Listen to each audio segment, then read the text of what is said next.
President Trump has signed an executive order announcing new sanctions on Iran. Rohan Alvandi is an associate professor of international history at the London School of Economics. He is in New York and joins me now. The first thing, we'll talk about the new sanctions in a second, if we may. I want to focus on Steve Mnuchin's, the US Treasury Secretary's line, that he just said, you may have heard him said, that the existing sanctions are being highly effective. Is he right? Well, it depends what the purpose of these sanctions are. If the purpose of the sanctions are to change Iran's behavior in the region, then they're totally ineffective. If the purpose of the sanctions are to make the Iranian middle class suffer, then that's exactly what they're doing. But so far, we haven't seen any real change in Iran's regional foreign policy, and we haven't seen any willingness on the part of Iran to enter into negotiations for a new nuclear deal. So it's a very counterproductive policy that's essentially manufactured a completely unnecessary crisis. Right. So add in what we've already got in the sanctions arsenal. Now add on these. And do you subscribe to the view that they are symbolically important, but economically not so? No, they are tremendously important economically in terms of the pain that they're inflicting on ordinary Iranians. But the whole purpose of this nuclear regime, the whole purpose of the JCPOA was precisely to avoid the situation that we find ourselves in now. The whole point of those years of careful, deliberate negotiations was to avoid having to be in a situation where the US or its allies would be confronted with the unpalatable choice of taking military action against Iran. Right. And by walking out of the deal, President Trump has essentially brought us back to that position where instead of talking about areas where the US and Iran could be cooperating, like in Syria or Iraq, once again we're talking about war and military action. So the idea that they now sanction the Ayatollah and the senior people, I'm hearing chatter that suggests this is a quantum leap in the sense of, as Sam Kiley and others were saying, they don't normally sanction leaders personally. Yeah, Richard, you're absolutely right. I mean, this is a very provocative act. We've seen a whole series of escalations by the United States in this crisis, and they don't seem to want to leave any room for a de-escalation on the part of Iran. I mean, they're talking about imposing sanctions, for example, on Foreign Minister Javad Zarif, Iran's point man on all these negotiations. Well, I mean, how will we be able to enter into talks with Iran if we can't even speak to their foreign minister? Is it your view that the Zarif that Mnuchin was talking about is the foreign minister? I mean, we're not misinterpreting this, are we? I mean, I would think so, Richard. Mr. Mnuchin's transliteration of Persian is not great, but from what I could tell, it sounds like he's talking about Javad Zarif. Right.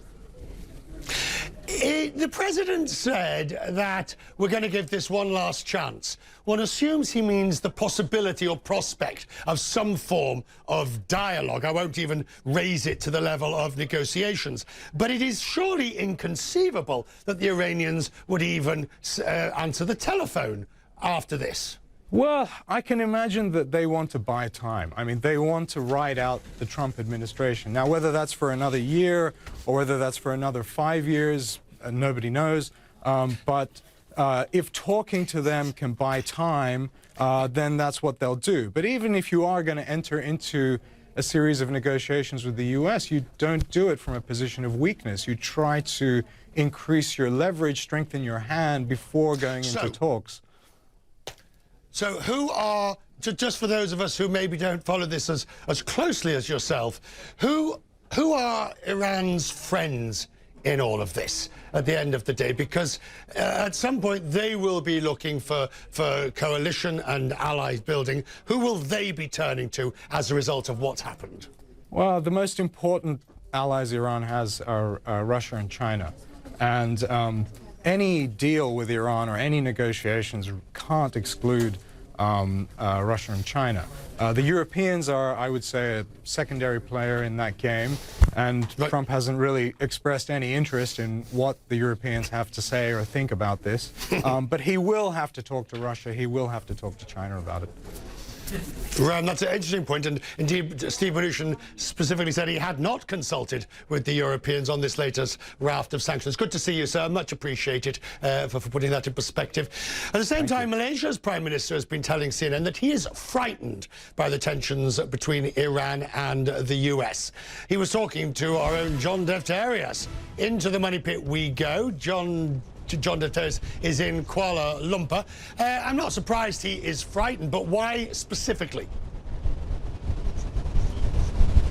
Well, Richard, he made reference to the Iran-Iraq war that took place in the 1980s, you know, lasted 8 years, and we had 1 million casualties on the Iranian side. He says we have to learn lessons from that and the invasion of Iraq. Nobody ever wins in this scenario, and he is alarmed, and he actually made reference to President Trump's erratic decisions when it comes to the U.S.-China trade war and Iran right now. We talked about the sanctions that are put on the Revolutionary Guard, moving to senior diplomats, even the supreme leader. They're tightening the noose, and the Iranian people have paid a very severe price. Hyperinflation, a rial that's been down 60 to 80%, and there's no end in sight. But Mahathir was suggesting to me we won't see regime change, and he thinks that's the ultimate goal of the Trump administration. Let's take a clip of that interview, and you can hear his concern of what's taking place right now in the Gulf. This may trigger another war, and any wars now fought will involve the whole world, because we cannot escape from being dragged into conflicts. And it is not going to be good. It can be worse than the last war, because now we have nuclear weapons. So I'm frightened. I'm frightened of what is happening there, and I hope good sense prevails. John Defterios, Mahathir is 93. How was he? I mean, in your discussion with him, how sharp, how quick on the... You know what I'm saying. Most world leaders aren't 93. Yeah. Yeah, in fact, he doesn't mince his words, Richard, and why should he at 93 years old? In fact, he'll be 94 in less than 3 weeks' time. But he was most direct when it came to Donald Trump's policies right now, particularly when it comes to Iran, but he also singled out the U.S.-China trade war. And it's extraordinary, Richard. We have these two market forces pulling at the energy market right now. Concerns about supplies coming out of the Strait of Hormuz, of course. That's why oil prices rose 5% to close out last week. But as the news was announced about the sanctions, we still maintained a drop of 1.3%. That is extraordinary in a time there's a threat of conflict in the Middle East. Think about it. You've never seen that before when the U.S. comes down like a hammer and we don't see the market respond to it.